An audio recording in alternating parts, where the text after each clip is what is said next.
धन्यवाद सभापति महोदय। आज इस विशेष और अहम मुद्दे पर मुझे बोलने का जो अवसर दिया, मैं उस आदिवासी इलाके से भी आता हूं और वहां की हकीकत और पीड़ा को मैंने ज़मीनी हकीकत से देखा भी है। मैं ये भी नहीं कहता कि ये सरकारें सही हैं या ये सरकारें गलत हैं। सरकारें कोई भी आई हो, कुछ योजनाएं जो उन्होंने बनाई हो, लेकिन धरातल पे कितनी पहुंची ये अहम बात होती है। मैं साथ साथ में शुरुआत करूंगा कि संघर्षों से जीना सीखा, संघर्ष हमारी गाथा है, सत्ता का कोई शौक नहीं, बस जल जंगल जमीन से हमारा नाता है। मैं बताना चाहूँगा कि आज दक्षिणी राजस्थान का आदिवासी हो या इस देश का आदिवासी हो, जो आदिवासी 5 जनवरी 2011 कैलाश बनाम महाराज सुप्रीम कोर्ट का जजमेंट कहता है इस देश का मूल मालिक आदिवासी है, लेकिन दुनिया चांद पे पहुंच गई, इतनी तरक्की हुई और आदिवासी आज भी छत तलाश रहा है। और आज हम लोग तरक्की की बात करते हैं, लेकिन आदिवासी इलाके के अंदर नेटवर्क की सुविधा नहीं है, मूलभूत सुविधाओं के अभाव में जूझ रहा है।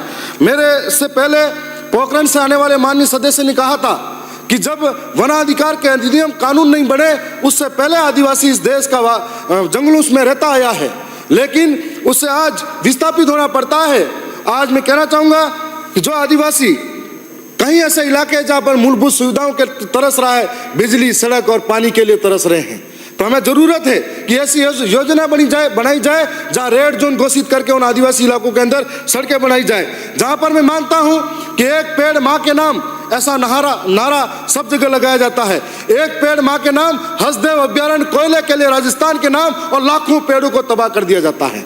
दूसरी ओर एक पेड़ माँ के नाम और वेदांता ग्रुप को आज पीपलखोट और बांसवाड़ा जिले के अंदर पेड़ों को कटाई के लिए आदेश दे दिया जाता है। तो एक और दूसरी बात मैं ये भी कहना चाहूँगा कि 2 साल पहले डूंगरपुर जिले के अंदर 6 लाख पेड़ लगाए गए एक ही दिन के अंदर।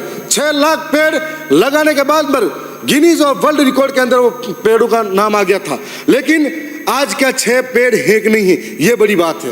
कहने की बहुत सारी बातें हैं। मैं ये कहना चाहूँगा कि आदिवासी इलाके का विकास ट्राइबल इलाके का विकास नहीं, आदिवासियों का विकास जरूरी है। यदि आदिवासियों का विकास किया जाएगा, उनके अंदर शिक्षा होगी, जल जंगल जमीन होगा, तो आप ये पर्यावरण की बात कर रहे हैं तो पर्यावरण बचेगा तो आदिवासी बचेगा, और यदि जल जंगल जमीन बचेगा तो जन जीवन बचेगा, और जन जीवन नहीं बचा तो पर्यावरण संतुलन बिगड़ेगा, तो कोरोना जैसी कई महामारियां आएगी जिसके चपेट में सारा इंसान आ जाएगा। इसलिए जल जंगल जमीन और पर्यावरण को बचाने की जरूरत है। माननीय सदस्य कह रहे थे, हमें एक बात कही जाती है कि वनवासी, हम वनवासी नहीं आदिवासी हैं। हम आदिवासी नहीं, वास्तविक और इस देश के मूल मालिक हैं।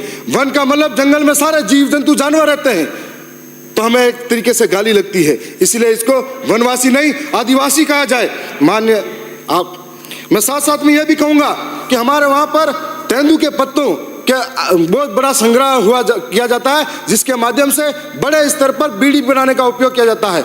उसमें कई बार जाम जोखिम में कोई पेड़ पे चढ़ता गिर जाता है, तो उसे महायोजना के अंदर शामिल किया जाए, कभी किसी के साथ चोट पहुंचे। और मेरे इलाके के अंदर बीड़ी का बड़ा उद्योग खोला जाए, जिससे तेंदू के पत्ते इकट्ठे वहीं हो और बीड़ी बनाकर पूरे देश के अंदर पहुंचे। मैं ये नहीं कहता हूं कि नशा होना चाहिए, लेकिन जब कर ही रहे हैं तो वहां पर उद्योग भी विकसित हुआ जाए।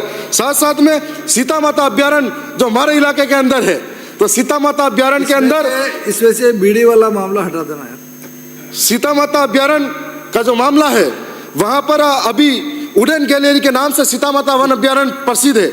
यदि सीता माता वन अभ्यारण्य प्रसिद्ध है, लेकिन आज वो जीव है ही नहीं, जंगलों में खत्म हो रहे हैं, जंगल खत्म होंगे तो सीता माता अभ्यारण्य को देखने के लिए कौन आएगा?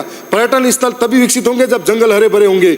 और साथ में अभी सीता माता को आपने बजट में दिया है, तो मैं ये भी चाहूंगा कि बजट में दिया है तो वहाँ के जो रणा पाल और कई गांव है आसपास के, उनको भी विकसित करने की जरूरत है। और साथ में यह भी कहूँगा कि वन विभाग में जो कार्मिक रह रहे हैं, और वन विभाग में कार्मिकों की जो बड़ी लंबित मांग है, तो उनका पे ग्रेड 2400 किया जाए, जो पुलिस के बराबर हो। उनको आधुनिक सुविधाएं प्रदान की जाए ताकि जंगलों के अंदर जानवरों को पकड़ सके और दूसरों से सुरक्षा की जाए।